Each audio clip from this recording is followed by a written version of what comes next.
Hello पिला माने आशा करी आपण माने समस्ते बहुत भलरे थिबे। तो आज टॉपिक होची हमर कोन ना आंध्र केसरी यूनिवर्सिटी समस्ते जानिथिबे। बहुत सारा पिला मध्ये यूनिवर्सिटी रो आपणकर बीएड पढुचंती वर्तमान जे कंटिन्यू करूचंती। बहुत सारा पिला एडमिशन मध्ये नैचंती। तो तार गोटे प्रॉब्लम आपणकर वर्तमान देखा देइची कि आपणकर जो सेकंड सेमेस्टर एग्जाम कंडक्ट करा जायतला मे मासरे तार रिजल्ट वर्तमान जे पब्लिश हेइनी। जोठी कि आपणकर योगी वुमन यूनिवर्सिटी जोटा रहउची सबुटू लेट रे आपणकर से एग्जाम करथिला। बुझि पारुचंती माने जुलाई मासरे आपणकर एग्जाम करिकी से आपणकर रिजल्ट पब्लिश ऑलरेडी मासे हेलानी करि सारलानी। अथच आपणकर आंध्र केसरी यूनिवर्सिटी रो वर्तमान जाय निद भांगी नै। वर्तमान जाय पिला माननकु तांकर रिजल्ट जणा पड़ी नै। तो पिला माने ए विषय रे मते बार बार बहुत जगह रे मेसेज करूचंती, जेमति कि मते पर्सनली व्हाट्सएप रे मेसेज आसुची। साथ तो प्रत्येक वीडियो रे मु जहा अपलोड करूची सेतरे आपणकर कमेंट सेक्शन रे फुल हे होची पिला मानकर जे सेकंड सेमेस्टर रो रिजल्ट केबे आसीबो। सेटा तो गला आपणकर जो हमर डिस्कशन ग्रुप रहिची सेठी मध्ये पिला माने एई कथा डिस्कशन करूचंती कि सेकंड सेमेस्टर रो रिजल्ट आपणकर केबे आसीबो। तो मु कहि रखिबि आपण माननकु एई जो आम पाखरे आ विषय प्रॉपर किछि इन्फॉर्मेशन सेमति नथिला, जहा फल रे आमे माने आपणकर जो प्रश्न रो उत्तर को देई पारु नथलु। बट वर्तमान मु ट्राई करिबि आपणकर जहा भी डाउट अछि ताको क्लियर करिया सहित आ पछर कारण कोन रीजन टा कोन रहउची सेटा को आज आमे वीडियो रे डिस्कशन करिबा। बुझिगला। तो पिला माने बहुत आतंकित होइक रहउचंती जे रिजल्ट केबे आसीबो। आउ आगो को आंध्र केसरी यूनिवर्सिटी रे एमती किछि प्रॉब्लम हबो कि जो माने न्यूली आपणकर एडमिशन नैचंती सेमानक पई मध्ये वीडियोटी इंपोर्टेंट होबा पई जाउची। तो डेरी न करी वीडियोटी को स्टार्ट करबा। देखंतु प्रथमे जो आंध्र केसरी यूनिवर्सिटी रहउची एटा गोटे आपणकर न्यूली फॉर्मड यूनिवर्सिटी माने गोटे बैच आपणकर ऑलरेडी पास आउट हेचंती। जो पिला मानकर रिजल्ट भारियर अछि सेकंड सेम सेटा सेमाने होचंती आपणकर माने जो सेकंड बैच आमे कहि परिबा। तो टिके जेहेतु आपणकर आंध्र केसरी न्यूआ यूनिवर्सिटी ताकू ए सब जिंस रे कोन पे टाइम लागुची ताकू बुझिया पई हेले हमकु किछटा रीजन देखिया पई पड़िबो। प्रथमे तो मु कहि रखे एटा आगरु गोटे आपणकर कॉलेज थिला। देन आपणकर आचार्य नागार्जुन यूनिवर्सिटी अंडर रे थिला बेले ये आपणकर स्प्लिट हेकी रिसेंटली आपणकर गोटे नुआ यूनिवर्सिटी फॉर्मड हैला। बुझियला। तो कोन कोन सब रीजन रहउची ताकू माने देखिबा चलंतु। प्रथमे मु आपण मानकु कहिबी जो आपणकर इवैल्यूएशन रे डिले होची माने कोन आमे कहि परिबा जेहेतु एटा आपणकर गोटे नुआ यूनिवर्सिटी तो आ पाखरे प्रॉपर आपणकर चेकिंग प्रोसेस करिया पई सफिशिएंट अमाउंट रे आपणकर जो स्टाफ रहिबा कथा जो आपणकर एग्जामिनर रहिबा कथा सेटा आपणक पाखरे माने तांको पाखरे अवेलेबल नाही। किंबा आमे कहि परिबु कि किछिटा एमिति प्रॉब्लम रहउची जोटा कि तांकर इवैल्यूएशन रे बाधा प्राप्त होची, तेनु रिजल्ट रे आपणकर डेरी होची। ए रीजन टा आपणकर प्रथम पॉइंट जोटा कि आपण माने माइंड रे रखिया दरकार कोन ना इनसफिशिएंट तांकर जो स्टाफ रहिबा कथा से स्टाफ तांको पाखरे सफिशिएंट अमाउंट रे वर्तमान जाय अवेलेबल हेई नाहांती। मेनली खाता देखिबा कथा कहउची। देन जदि हमें सेकंड पॉइंट को देखिया पिला माने एटा आपनकर सेकंड पॉइंट ठीक अछि। एटा टू सेकंड पॉइंट देखंतु यूनिवर्सिटी जेहेतु आपनकर newly formed and shifting administrative work माने हम कहि परिबु मु जदि आपन मानको माने इजी वर्ड रे कहिबी न्यू यूनिवर्सिटी सेटअप आपनकर एटा गोटे आपनकर टोटली न्यू जेहेतु आकु टिके टाइम लागिबो एडजस्ट करिबारे एकेडमिक सिस्टम सब ताकू प्रोग्रेस करिबारे ताकू चालू करिबारे टिके फास्ट फास्ट टिके टाइम लागे। बुझि पारछंती। आउ तापर आपणकर जेतेबेले अन्य पिला माने सब पास आउट हेबे किंबा अन्य पिला मानकर सब जेतेले रिजल्ट बारिबो सेतेबेले तार सेतिकी एक्सपीरियंस हे जइतबो सेतिकी ता पाखरे एडमिनिस्ट्रेटिव पावर हे जइतबो जे से आराम से आपणकर विद इन 2 to 3 मंथ भितर आपणकर रिजल्ट को पब्लिश करि परिबो। बुझियला। तो एटा गोटे इंपोर्टेंट पॉइंट पिला माने। सेकंड आमे जदि देखिबा थर्ड जदि देखिबा टेक्निकल एंड सर्वर इश्यू किछिटा रहउची जोटा पई कि एटा मु कोन पई कहली एटा आमे बुझिया पई ट्राई करथिलु आपणकर जो माने आपणकर जो नंबर आपण माने वेबसाइट रे पाइबे से नंबर सहित आमे कांटेक्ट करथिलु। तांकर कहिबा कथा एटा कि आपणकर किछिटा सर्वर एंड टेक्निकल इश्यूज रहउची जोटा को सॉल्व करिया पई से माने केबेटु प्रायत ट्राई करूचंती। आ जो रीजन पई वर्तमान जाय आपणकर सेकंड सेमेस्टर रो रिजल्ट को पब्लिश से माने करि पारुनांती। नहले वर्तमान जाय आपणकर second semester result already publish हे जिबा कथा। बुझि पारुचंती। तो एटा थिला आपणकर 3 नंबर पॉइंट एटा आपण माने बुझि पारले जो कथा कहली टेक्निकल और सर्वर कथा कौन पाई केतेबेले आपणकर रिजल्ट माने अपलोडिंग रे आपणकर अधिक समय नहीं थाए केतेबेले सेटा किछि ग्लिच जोगु सेटा आम मान को शो कराएनी। बहुत सारा प्रॉब्लम रही जोटा कि न्यू यूनिवर्सिटी पई ताकू टिके फेस करिया पई पडुची।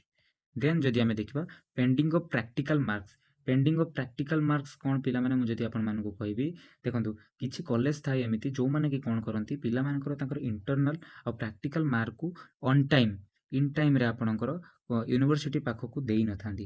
किछिटा थांती एमिति कॉलेज जोटा पई यूनिवर्सिटी को बाध्य हेकी माने तार रिजल्ट को डिले करने पड़ी थाए आउ जेहेतु कॉलेज माने सब नुआ तेणु से सब जिनसा टिके डिफिकल्टी से फेस करने पड़ू जहाँ आम बुझिलु बुझीगला तापर जदि आम मैंने देखा पिला माने नेक्स्ट पॉइंट आपनकर रहइबो वेरिफिकेशन प्रोसेस रे आपनकर कोन हुए ना जो cross checking result before final publishing to avoid error माने कोन कहि परिबो आपनकर थरे खाताटा को चेकिंग करा गला बुझिला तापर लास्ट को फाइनल रे आपनकर थरे क्रॉस चेक करा जाए कि आपनकर सब जिंस ठीक ठाक अछि कि नाही एरर जेमति किछि न हो बुझिला फाइनल पब्लिश पूर्व तो सही जिनसा टिके आपनकर टाइम नुए जोटा कि गोटे यूनिवर्सिटी पे बहुत ही भल कथा कारण गोटे पिलार जदि भूल बस तो खराब मार्क आसी जाउछि से डिप्रेशन हो जाई पारे ताकू माने टेंशन हबो तार अधिक पैसा खर्च हबो से भाबे जे मु तो भल करथिले एग्जाम रे एते खराब कोन पई हैला ए सब जिंस भल जे गोटे यूनिवर्सिटी पछे टाइम नौ किंतु आपनकर रिजल्ट जो पब्लिश करिवो पूरा सठिक एंड एक्यूरेट भाबे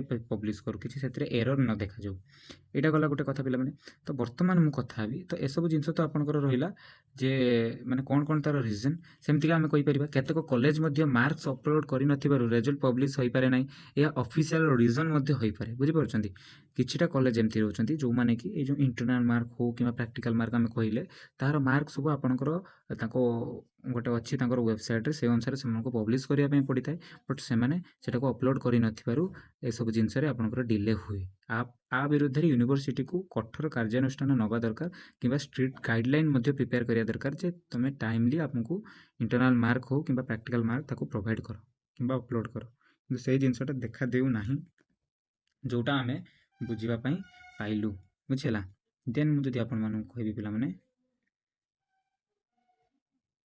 तो वर्तमान मु आपण मानको एटा देखिया पई चाहिबी जो आपनकर एस्टिमेट डेट आपनकर केबे हेई पारे ता पूर्व मु आपण मानको कहि रखे जो आपनकर प्रीवियस ईयर रे जो पिला माने आपनकर पास आउट हेइतिले तो सेमानकर सेकंड सेमिस्टर एग्जाम रो रिजल्ट केबे बारतिला एग्जाम केबे हेइतिला ता भीतर केते दिन गैप थिला सेटा प्रथमे आमे देखिबा चलंतु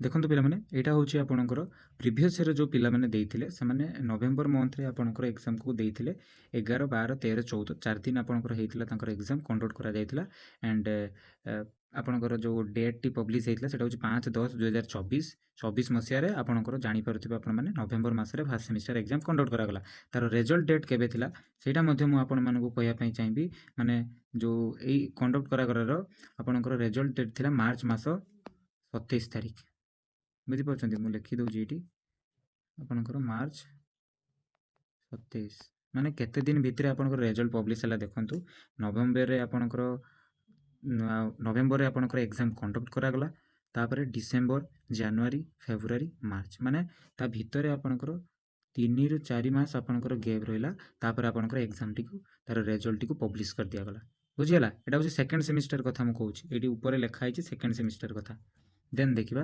आपनकर योगी बामन यूनिवर्सिटी रिसेंटली आपनकर सबुठु लेट रे कला आपनकर एग्जाम पुनी सबुठु शीघ्र आपनकर बाहर कर देला तार रिजल्ट केमिति देखिबा आसंतु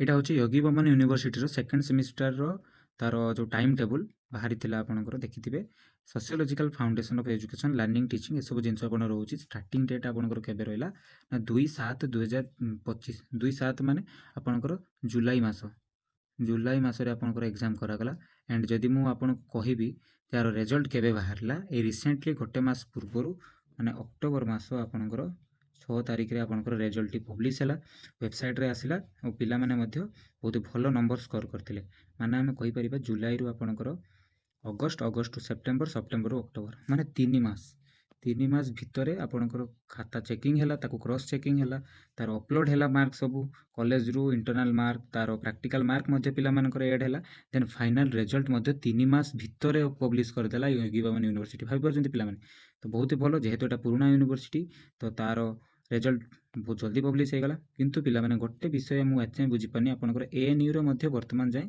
रिजल्ट पब्लिश हेइनी बट एएनयू टिके लेट रे करथिला अवश्य किंतु तार भी वर्तमान जाय रिजल्ट पब्लिश हेइनी आमे माने आशा करूछु आपनकर एकेयू रो ता पूर्वरु पब्लिश होबा कथा तो एकेयू रो केबे हेइतिला आमे देखिबा चलंतु आपनकर सेकंड सेमिस्टर एग्जाम सेही अनुसार आमे गोटे एस्टिमेट डेट कैलकुलेशन करबा देखंतु एटा होची आपनकर second semester exam Andhra Keshari university 2025 रे जोटा हेइतिला आपनकर माने 12/5/2025 बुझी परछन्ती तो କେବେ ମେ ମାସ ନା ମେ ମାସ 12 ତାରିଖରେ ଆପଣଙ୍କର ଏକ୍ଜାମଟି କଣ୍ଡକ୍ଟ କରାଯାଇଥିଲା। ସମସ୍ତେ ଦେଇଥିବେ, ଆପଣମାନେ ସମସ୍ତେ ଦେଇକି ଆସିଛନ୍ତି ଏକ୍ଜାମ।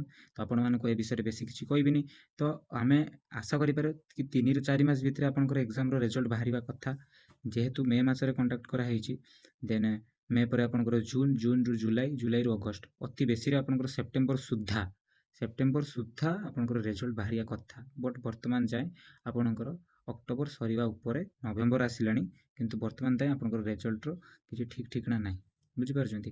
ତ ମୁଁ ୟୁନିଭର୍ସିଟିକୁ ଏଥିରେ ଆପଣଙ୍କର ଦୋଷ ଦେବିନି, କିନ୍ତୁ କ'ଣ ପାଇଁ ଲେଟ୍ ହେଉଛି ସେଇଟା ପିଲାମାନଙ୍କୁ ଗୋଟେ କାରଣ ଦର୍ଶାଇବାର ଅଛି କି କ'ଣ ପାଇଁ ଲେଟ୍ ହେଉଛି। ପିଲାମାନେ ମାନେ ଭୟଭୀତ ହେଉଛନ୍ତି କି କ'ଣ ପାଇଁ ଆମ ରେଜଲ୍ଟ ବାହାରୁନି, କ'ଣ କଥା। ସେମାନଙ୍କ ମନରେ ଗୋଟେ ଡାଉଟ୍ ଅଛି କି ମୋର ବ୍ୟାକ୍ ଲାଗିଯାଇଛି କି କ'ଣ, ଏତେ ଡେରି କ'ଣ ପାଇଁ ହେଉଛି। ତାଙ୍କରି ସାଙ୍ଗମାନେ ଯେଉଁମାନେ ଅଲଗା ୟୁନିଭର୍ସିଟିରେ କରୁଛନ୍ତି ସେମାନଙ୍କର ରେଜଲ୍ଟ ବାହାରି ଯାଉଛି। ତେଣୁ ଏସବୁ ପ୍ରୋବ୍ଲେମ୍ ପାଇଁ ଆମେ ଆନ୍ଧ୍ର ୟୁନିଭର୍ସିଟି ଉପରେ ଗୋଟେ ଖରାପ ଇମ୍ପାକ୍ଟ ମଧ୍ୟ ପଡ଼ୁଛି, ଯେଉଁଟାକି ଆଗାମୀ କାଳରେ ଯେଉଁ ପିଲାମାନେ ସବୁ ଆଡ଼ମିସନ୍ କରିବେ ସେମାନଙ୍କ ଉପରେ ଗୋଟେ ଭୟ ସୃଷ୍ଟି କରିବ କି ଏମିତି ରେଜଲ୍ଟରେ କ'ଣ ପାଇଁ ଏତେ ଡେରି ହେଉଛି। ବୁଝିହେଲା? ମୁଁ ୟୁନିଭର୍ସିଟି ନାଁରେ ଖରାପ କହୁନି ପିଲାମାନେ, ବାସ୍ କହୁଛି କି ଏସବୁ ଇମ୍ପାକ୍ଟ ପଡ଼ିପାରେ। ବୁଝିପାରୁଛନ୍ତି? ତେଣୁ ୟୁନିଭର୍ସିଟି ଭଲ, ତା'ର ଏକ୍ଜାମ୍ ସବୁଠୁ ଫାଷ୍ଟ ହୁଏ, ଏ କଥା ବି ମନେ ରଖନ୍ତୁ। କିନ୍ତୁ ରେଜଲ୍ଟରେ ଯେହେତୁ ଟିକେ ଲେଟ୍ ହେଉଛି, ତ ମୁଁ ମ୍ୟାନେଜମେଣ୍ଟକୁ ମଧ୍ୟ ରିକ୍ୱେଷ୍ଟ କରିବି କି ଆପଣମାନେ ଯଦି ରେଜଲ୍ଟକୁ ଠିକ୍ ଟାଇମ୍‌ରେ ପବ୍ଲିଶ୍ କରିଦେବେ ନା, ଦେନ୍ ଆପଣଙ୍କୁ ପିଲାମାନଙ୍କୁ ବି ହେଲ୍ପଫୁଲ୍ ହେବ ଆଣ୍ଡ ଆପଣଙ୍କର ଯେଉଁ ଟ୍ରଷ୍ଟ ରହିଛି ସେଇଟା ପିଲାମାନଙ୍କର କେବେ ବି ଭାଙ୍ଗିବ ନାହିଁ। ବୁଝିପାରୁଛନ୍ତି? ଆଉ ଗୋଟେ କଥା, ଆପଣମାନେ ୱରିଡ୍ ହେବାର କିଛି ଆବଶ୍ୟକତା ପିଲାମାନେ ସେମିତି ନାହିଁ। ଏତେ ପିଲା ଛାନିଆ ହେଉଛନ୍ତି କି ମେସେଜ୍ କରୁଛନ୍ତି ବାର କି ସାର୍ କେବେ ବାହାରିବ। ତ ଆପଣମାନଙ୍କୁ ମୁଁ କହି ରଖି କି ଆପଣମାନେ ପେନିକ୍ ହୁଅନ୍ତୁନି। No need to panic. Result ଆପଣଙ୍କର ବହୁତ ଜଲ୍ଦି ଆପଣଙ୍କର ବାହାରିଯିବ। ଯେହେତୁ ଇଭାଲୁଏସନ୍ ଆପଣଙ୍କର କମ୍ପ୍ଲିଟ୍ ହେଇଗଲାଣି, ଏ ଇନଫର୍ମେସନ୍ ଆମ ପାଖରେ ଅଛି କି ଓନ୍ଲି ଆପଣଙ୍କର ଅପଲୋଡ଼ିଂରେ କି ଆପଣଙ୍କର କିଛି ଟେକ୍ନିକାଲ୍ ସର୍ଭର ଇସ୍ୟୁ ପାଇଁ ଆପଣଙ୍କର ରେଜଲ୍ଟ ବାହାରି ପାରୁନି। ବୁଝିପାରୁଛନ୍ତି? ରେଜଲ୍ଟ ଅଲରେଡ଼ି ଆପଣଙ୍କର ମାନେ ଖାତା ଇଭାଲୁଏସନ୍ କାମ ସରିଯାଇଛି, ଖାତା କାମ ସରିଯାଇଛି ଆପଣଙ୍କର। ବୁଝିପାରୁଛନ୍ତି? ଆଉ ଆପଣମାନେ ଯେଉଁ ଆପଣଙ୍କର ପ୍ରାୟତଃ ଆମେ ଯଦି ଏକ୍ସପେକ୍ଟ କରିବା ପିଲାମାନେ, ଆମେ ଆଶା କରୁଛୁ କି ଆପଣଙ୍କର ନଭେମ୍ବର ମାସ ଫାର୍ଷ୍ଟ ୱିକ୍ ଭିତରେ ହିଁ ଆପଣଙ୍କର ରେଜଲ୍ଟଟା ପବ୍ଲିଶ୍ ହେଇଯିବ। ମାନେ ଆମେ କହିପାରିବା ଫାର୍ଷ୍ଟ ୱିକ୍ ମାନେ 7 ତାରିଖରୁ 10 ତାରିଖ ଭିତରେ ଆମର ରେଜଲ୍ଟଟି ପବ୍ଲିଶ୍ ହେଇଯିବାର ସମ୍ଭାବନା ରହୁଛି।